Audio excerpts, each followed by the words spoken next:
Good morning guys, and welcome to today's video. Today I'm doing a Mastering Shapes of Molecules with Miss G video, which comes off the back of a comment made by one of my lovely followers.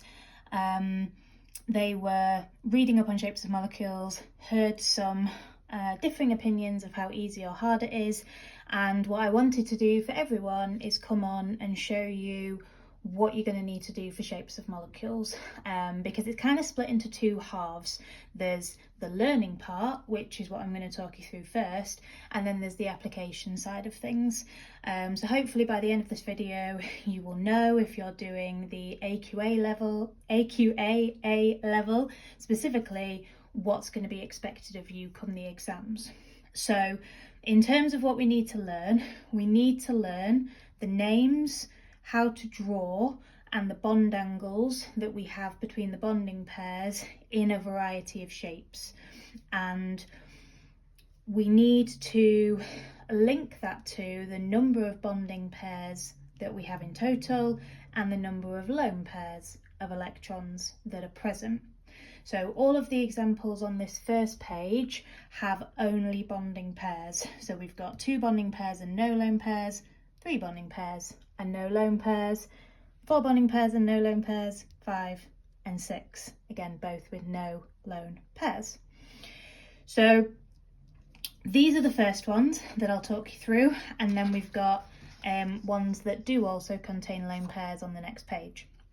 So these are the bits that we have to learn.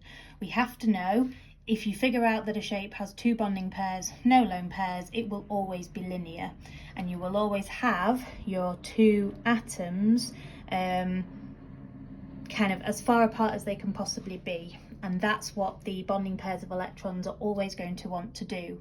So once you know how many bonding pairs you've got, it's about trying to orientate them as far apart from each other as you possibly can do. And for linear, that's quite easy. So we've got our 2 bonding pairs of electrons, and they want to be as far apart as possible because we've got a pair of electrons here, negatively charged, pair of electrons in here, negatively charged. They're not going to choose to be right next to each other because you're going to get repulsion. So the bonding pairs want to be as far apart as possible. So if you only have 2 bonding pairs, then the bond angle between the bonding pairs will be 180 degrees, and that shape is called linear. For 3 bonding pairs, the furthest away we can get them is 120 degrees. And that would be called trigonal planar. Trigonal because it looks like a triangle, and planar because it's flat. So that is a 2D shape when we have 3 bonding pairs, because we can't make it 3D and get them any further apart from each other. So that's as far apart as we can get them, because if we think about our circle, which would have an angle of 360 degrees, you know, kind of around the middle, we've broken that into 3 and made it into 320s. Now, if we have 4 bonding pairs, you might think that it would look good to be like that, and you'd have each of the bonding pairs 90 degrees apart. And that's a very common kind of first thought that people have when I've been teaching this previously, and we think about 4 bonding pairs. But actually, this is where going into 3 dimensions enables us to get those bonding pairs slightly further apart. So we don't have this structure. Instead, we have this tetrahedral structure that I've drawn on here. Now, it's hard to visualize when you're looking at something in 2D what it would look like in 3 dimensions. The way that we try and help with that is we have our normal covalent bonds as our lines, and they represent bonds in the plane of the paper. So we've got one up, which is in the plane of the paper, and then one coming down here, which is in the plane of the paper. The wedge represents that bond is coming out of the paper towards us, so something like that. And then the dashes, they show that bond is actually going back down into the paper, which obviously I can't do because I can't go through my table. So it's really tricky to try and hold these in position, but a tetrahedral shape would actually be something as you can see I'm struggling, kind of like that. So you've kind of got a bit like of a pyramid at the bottom, and then you've got your bond that comes out of the top. Now when we orientate the bonding pairs like that, we can get them 109.5 degrees apart, which is further apart than if we had it flat in the plane of the paper and they were 90 degrees apart.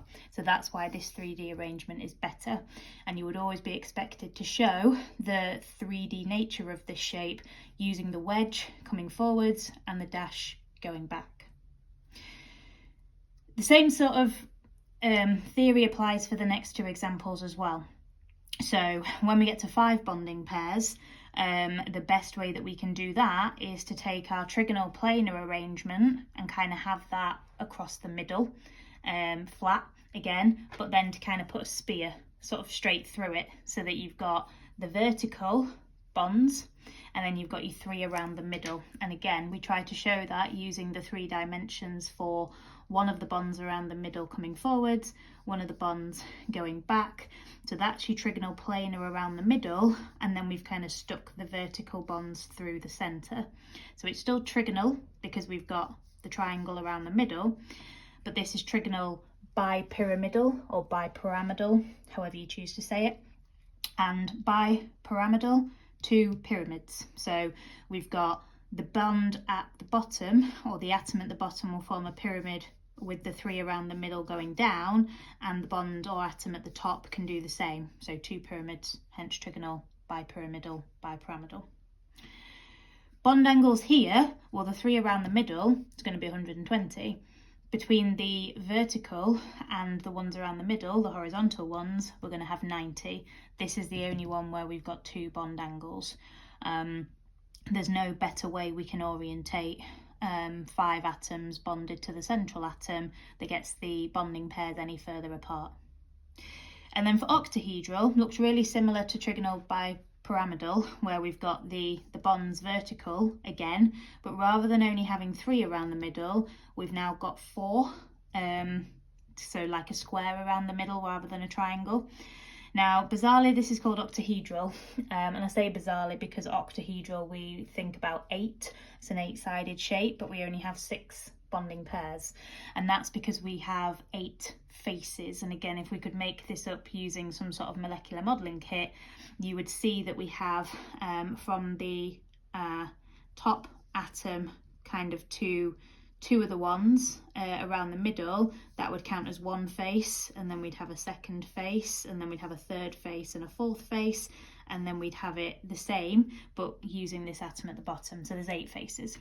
Don't need to know that, but just to explain why it is called octahedral. And all of the bonds in an octahedral shape are 90 degrees because you've got 90 between the vertical and the horizontal, and we've got 90 between the ones around the middle, because that's like your flat square that we considered earlier. So those are your ones around the middle, and then we've also stuck up and down through the middle like that.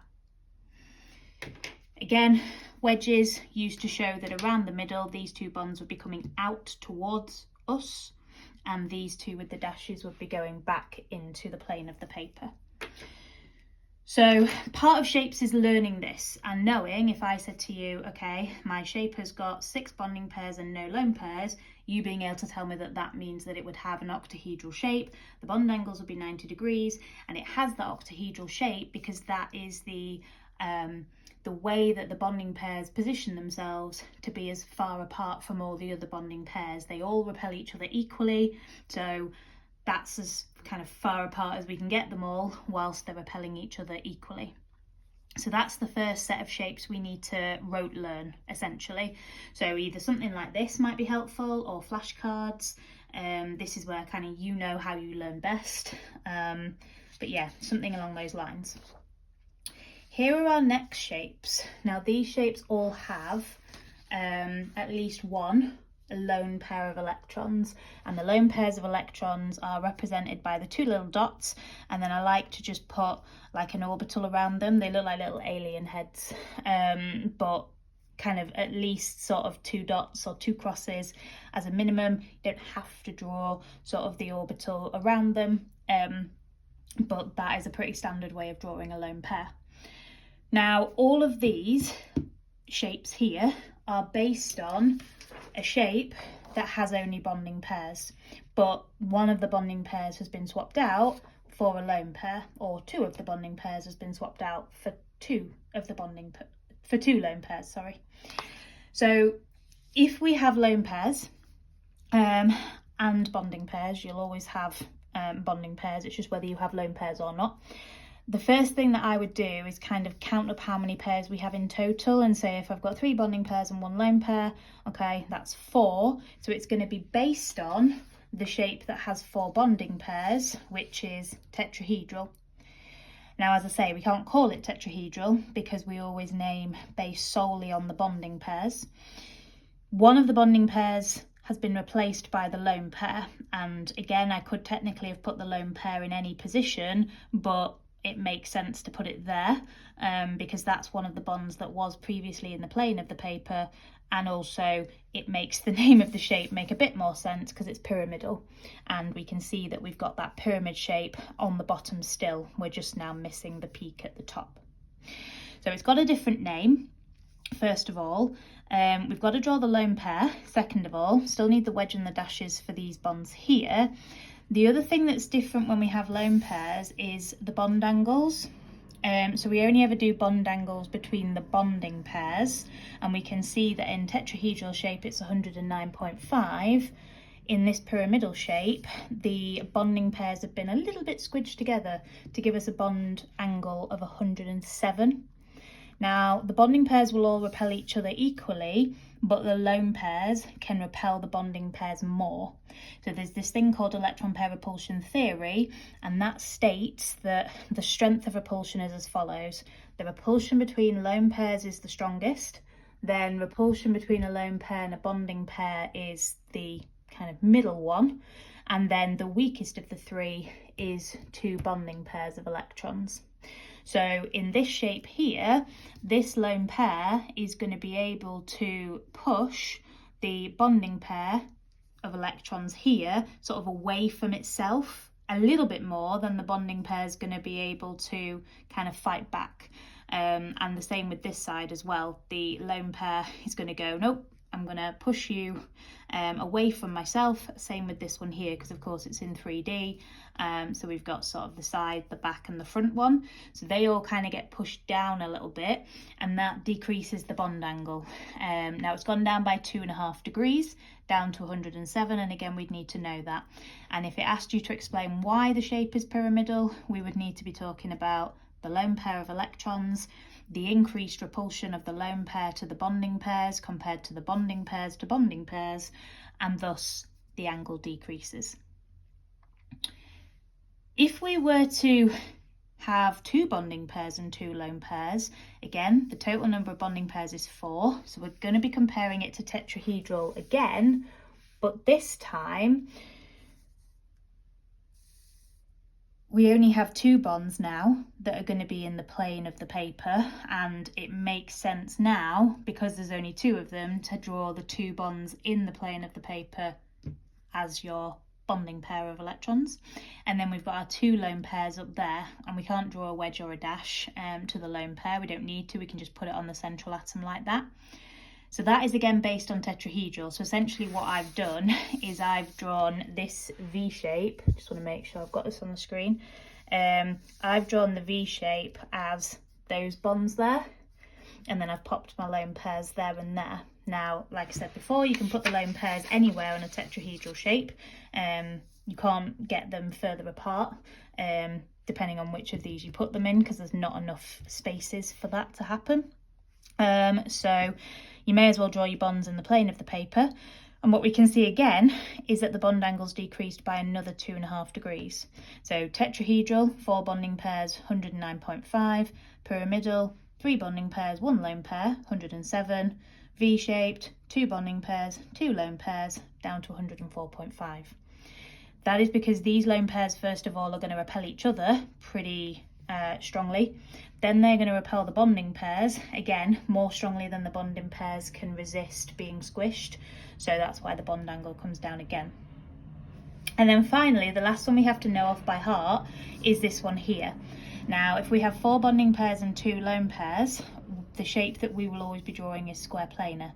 And 4 plus 2 is 6. So this is going to be based on our octahedral shape here. So with this one, we have got enough positions to consider where would be best to put the lone pairs. Now, because the lone pairs repel each other more than they repel anything else, they want to get as far apart as they possibly can do. And any shape you're drawing, if you have multiple lone pairs, that is a consideration you need to make. How far can I get my lone pairs away from each other?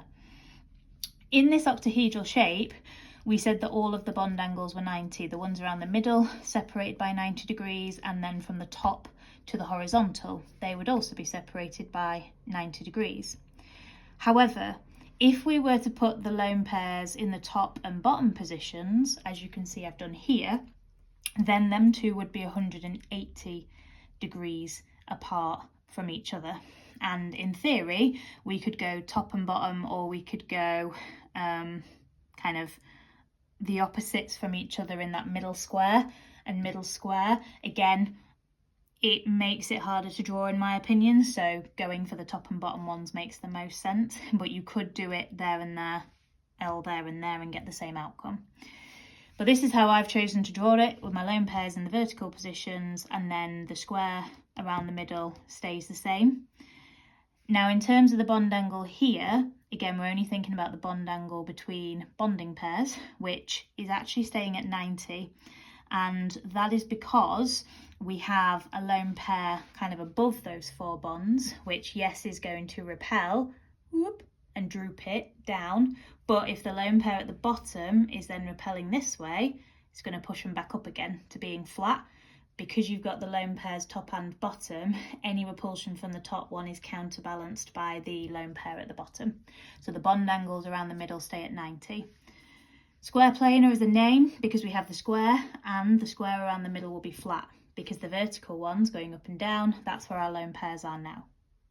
So that's the first half of shapes of molecules, and you have to know these. You have to be able to, once you've worked out the shape for your particular example, you have to be able to go, oh yes, if it's got two bonding pairs and two lone pairs, it's V-shaped. Or if it's got 5 bonding pairs and no lone pairs, it's trigonal bipyramidal. And the bond angles would be this, this, this, this, and this. So that's the first part. I'm just going to take a breath, and then I'm going to do some examples with you of how we can actually, for a particular molecule, work out how many bonding pairs and lone pairs we have, and then draw them using these sorts of diagrams here. So I'll be back in a minute. Okie dokie, so I've chosen the 6 examples that I'm going to talk through, and I've chosen these to try and ensure that I've covered a few different shapes, ones without lone pairs, ones with lone pairs, and also examples where we've got charges. Now, I know that the method I'm about to teach you is possibly a little bit different from what you will have already been taught in class or are due to be taught in class soon. This is the way that my A-level teachers explained it to me when I was doing my own A-level, and because I understood it well, it made sense. For every single A-level example, it worked. This is the way that I've then chosen to teach it. It doesn't work for every example, and when I got to university, I was caught out a little bit because this method that I'm going to teach you makes some assumptions, and those assumptions didn't always then hold true when I got to university. However, for all of the examples you will meet at A-level, it will work, okay? Now, that doesn't mean that you have to approach it this way. If you have already been taught this, or when you're due to be taught this, if the method makes sense to you that you've been taught, excellent, then please stick with it. But if you're finding that a little bit difficult, it may be that you find this method a little bit easier, okay? So the first example that I'm going to talk through is CH4, which is methane. Now, we need to first of all take our central atom, which is usually the one that comes first, with the exception of something like water, which is H2O. The O will be the middle one, or H2S, the S will be the middle one. And I don't know of any more examples off the top of my head right now. So it's usually the first atom. So in all of my examples here, the first atom is the central one, and then the atom that comes second is the one that will go sort of around the edge. So the first thing we need to do is figure out what group the central atom is in the periodic table. So carbon is in group 4, and that tells us how many electrons carbon has in its outer shell. Now again, I'm going to be probably using terminology that takes you back a little bit to GCSE when we're thinking about groups, number of outer shell electrons. I'm not going to be talking about S and P or kind of orbitals, sublevels, anything like that. I'm just going to be stating how many are in the outer shell. 4. Then what I do is I consider what the carbon is bonded to. So there are 4 carbon to hydrogen bonds. In each of those covalent bonds, carbon is going to donate 1 electron and hydrogen will donate the other. So if there's 4 of them and carbon's donating 1 to each, that's going to use up 4 electrons. It only has 4 in its outer shell. It's used all 4 in bonds with the hydrogen. There are no electrons left over. Because we have 4 hydrogens bonded, there are 4 bonding pairs. Because we have no electrons left, there are no lone pairs. And as soon as you know that, you go back to your sheet, your flashcards, whatever you've got, and you go, ooh, 4 bonding pairs, no lone pairs. That's going to be tetrahedral, and then we can draw methane in this structure here. So that's what I'll do now. So shape, I'm going to name it as well, tetrahedral. I'm going to draw the carbon in the middle, 1 bond up in the plane of the paper, 1 bond to the left in the plane of the paper, 1 bond coming out of the plane of the paper towards us, and then the bond that's going back into the paper there. We can add the bond angle.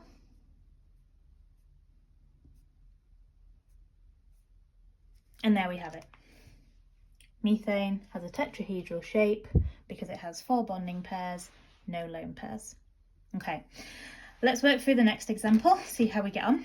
So ASF5, AS is the chemical symbol for arsenic. Arsenic is in group 5, so it's got 5 electrons in its outer shell. Now, we're not bothered about the inner shell electrons because those shells are full. So when we're thinking about covalent bonding, it's only the outer shell electrons that can be shared to give us, or to give the atoms rather, their full outer shells. So that's why we're thinking about what group they're in to know how many electrons are in the outer shell. Again, I'm going to have a look at what bonds we've got. We've got 5 bonds between the arsenic and 5 fluorine atoms. And again, arsenic will share 1, fluorine will share 1 back to give us our shared pair. So if arsenic's doing that 5 times, it's going to use up 5 electrons. And it only has 5, so therefore there will be no electrons left. And that means in this shape there are 5 bonding pairs and no lone pairs. And again, if I bring back my little crib sheet, 5 bonding pairs and no lone pairs is this trigonal bipyramidal shape here. So that's what I'm going to draw now. So shape name, trigonal bipyramidal. I've used it so interchangeably in this video that I now don't know which way I actually say it, and it doesn't matter obviously because it's not a speaking exam. And then I can draw what that would look like. So we have our 2 vertical bonding pairs, and then we have the triangle around the middle. So I'll keep that bond in the plane, and then I'll have this bond coming out towards us and that one going back into the plane of the paper. And bond angles there will be 90, bond angles for the 3 around the middle, 120. Okay, so those are our first 2 examples, which didn't have any lone pairs. These ones, we're going to have some lone pairs. So same approach as we've done so far. Going to find what group nitrogen's in, because nitrogen in the ammonia is the central atom. Nitrogen is in group 5, therefore has 5 electrons in its outer shell. Thinking about the bonds, there are 3 nitrogen to hydrogen bonds. So that means that nitrogen is going to use 3 electrons bonding to each of those 3 hydrogens. It has 5 in its outer shell it can use, but it's only using 3. That means there will be 2 electrons left over. There are 3 hydrogens it's bonded to, so that's 3 bonding pairs. There are 2 electrons left over. 2 electrons make 1 lone pair. And that can be a really easy mistake that people make. They see 2 electrons and write it as 2 lone pairs instead of 1. Now again, bring back my crib sheet. I need the second one this time. When we have 3 bonding pairs and 1 lone pair, the shape is going to be pyramidal. So that's what I need to draw for my ammonia.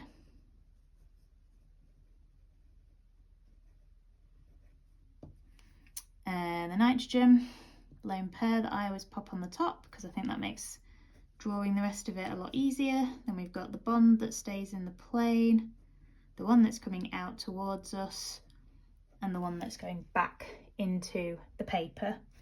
So that would be our ammonia. Hopefully you are starting to see the pattern now in terms of the steps and what we need to be looking for, and how it then links back to the knowledge that we need to have learned. Next example is xenon tetrachloride. Now you might be thinking, oh, how can this be a compound? Because xenon is a noble gas. You can get some compounds with xenon, and you can with krypton as well, which when you first learned about the noble gases, it was noble gases don't react with anything because they have a full outer shell and they're very happy. That is still true, certainly for helium and neon and argon.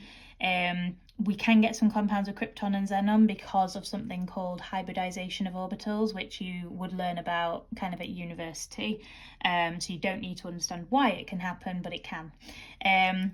Now, xenon is in group 0, but in terms of that telling us about the number of electrons, it doesn't, because it doesn't have no electrons. It's got a full outer shell of 8.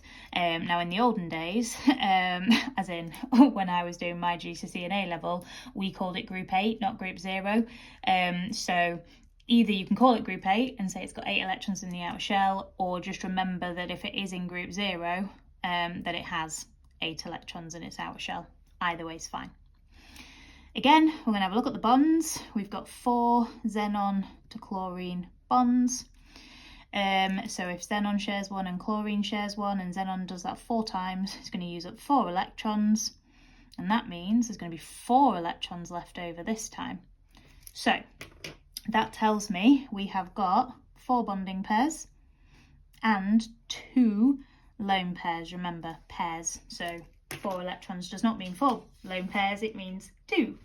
And again, bringing this sheet back, anytime we have 4 bonding pairs and 2 lone pairs, the shape is going to be square planar. So that's what I'll draw now. So name, square planar. And then we've got xenon, lone pair top and bottom, because the lone pairs want to be as far apart as they possibly can be. So they're 180 degrees apart there. And that leaves us with the 4 bonds around the middle, which you may see or hear being called the equatorial bonds.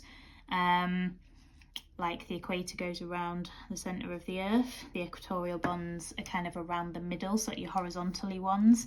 And then your vertical ones, they're sometimes referred to as the axial bonds. Again, when we think about Earth, it rotates on an axis that is not quite vertical, but pretty vertical. So with these, bond angle, which you only ever need between the bonding pairs, would be 90. And I've seen that I haven't put my bond angle on my pyramidal shape, so I'll just go back and pop on that 107.5 degrees. No, just 107 even, my apologies. It goes down from 109.5 to 107 degrees because of the lone pair bonding pair repulsion being stronger than the bonding pair repulsion. One of those where I thought something and was trying to write something else. My apologies. Definitely 107 for pyramidal. Now, the other examples that you might get will be kind of ions. There will be charges involved. So I have to obviously explain for my method how we deal with charges. So I've done one example that's negative and one example that's positive, so you can see it both ways round. Same initial step, so aluminium is our central atom. Aluminium is in group 3, so it's got 3 electrons in its outer shell. Now, if the overall ion has a negative charge, that would suggest that an electron has been gained. Now, this is where the assumptions made for this to work, are really assumptions. All of the covalent bonds that I've talked about so far, I've talked about each atom sharing 1, which is our bog standard covalent bond that you'll have met lots of times already. But we now know in A level that there's such a thing as a dative covalent bond or a coordinate bond, where one atom gives the pair and the other atom contributes nothing. Now, this method does not account for dative covalent bonds, or rather, we kind of ignore them and we assume that all the covalent bonds are normal, which works from a shape point of view, but obviously doesn't work from understanding how aluminium chloride AlCl4- comes about. And I'll explain how it comes about in a second, but that is one of the key assumptions. So what we do with the negative charge is we're going to always assume that the charge, be it negative or positive, is going to affect the central atom. So here, if we have a negative charge, that means that we've got an extra electron. So it's not 4 electrons that aluminium's got anymore. It's not 3 electrons it's got anymore, it's got 4. Then we're going to do the same step and look at how many bonds we've got. We've got 4 aluminium to chlorine bonds, which is going to use up 4 of aluminium's electrons. 4 take away 4 is 0. So we've got 4 bonding pairs and we've got no lone pairs. So we're back to our tetrahedral shape again. And I'm not going to draw it any differently in terms of where the bonds are, in terms of the bonds that are in the plane, the bond for the wedge, and the bond for the one going back into the plane of the paper. But I do need to, with it being an ion, have square brackets and a charge up there like that. So for negative charged ions, add an electron to the central atom. If we have a positively charged ion, as we do in this final example, we're going to remove an electron. And again, there would be a dative covalent bond in here, which is not going to be shown in our shape. So nitrogen, as we know, is in group 5. So that means it would have 5 electrons in its outer shell. However, because of the positive charge, and again, we're going to assume that that charge is to do with the central metal atom, the positive charge is going to knock down the number of electrons from 5 to 4. We then look at the bonds and we've got 4 nitrogen to hydrogen bonds. We're going to assume they're all normal covalent bonds, which means that nitrogen will be using all 4 of its 4 electrons. So again, we're going to have 4 bonding pairs, no lone pairs, which again is taking us back to our tetrahedral shape. And again, in terms of drawing it, not going to look any different from the other tetrahedral shapes with regards to where the bonds are, the wedge and the dash. But again, as it's an ion, we need brackets and we need to show the charge up there like that. And these are both tetrahedral, and they would both have bond angles of 109.5 degrees.